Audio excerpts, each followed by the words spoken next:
रामायण में भगवान श्री राम और रावण के बीच हुए युद्ध का विस्तृत वर्णन है।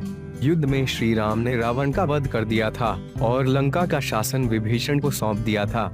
ऐसे में यह प्रश्न उठता है कि रावण के शव का क्या हुआ, उसका अंतिम संस्कार कहाँ किया गया। ऐसे कई सवाल आज भी बरकरार हैं, लेकिन श्रीलंका सरकार व अनेक लोगों का दावा है कि रावण का शव आज भी धरती पर मौजूद है। उसे मम्मी बनाकर सुरक्षित रखा हुआ है, जैसे मिस्र के पिरामिडों में प्राचीन काल के राजाओं के शव रखे जाते थे। श्रीलंका के पुरातत्व विभाग ने भी इस बात का जिक्र किया है। यह मम्मी वहां के रगला जंगलों में रखी हुई बताई जाती है। माना जाता है कि जब रावण का वध कर दिया गया तो उसके सैनिकों ने उसे पुनर्जीवित करने के अनेक प्रयास किए, लेकिन उन्हें कामयाबी नहीं मिली।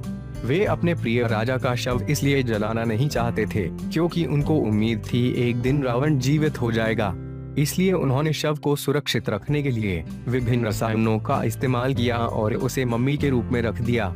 माना जाता है कि रागला के जंगलों में रावण की मम्मी आज भी रखी हुई है।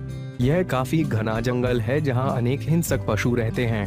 मम्मी के आसपास के इलाके में कई जहरीले सांप और खूंखार जानवर निवास करते हैं, जो कि रावण की मम्मी की रखवाली करते हैं। कुछ लोगों का यह भी मानना है कि मम्मी के नीचे रावण का खजाना है। हालांकि कई लोग इस बात से सहमत नहीं हैं, क्योंकि इतने वर्षों तक किसी खजाने की जानकारी होने के बाद वहां उसका शेष रहना संभव नहीं लगता।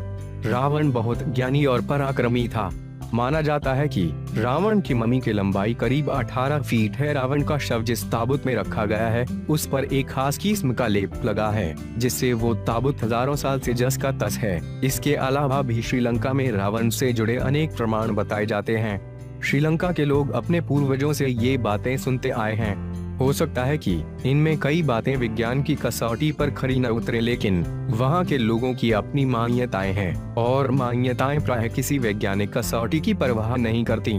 श्रीलंका में आज भी रामायण से जुड़े कई ऐतिहासिक स्थल मौजूद हैं, जो बीते हुए रामायण काल के इतिहास की गवाही देते हैं।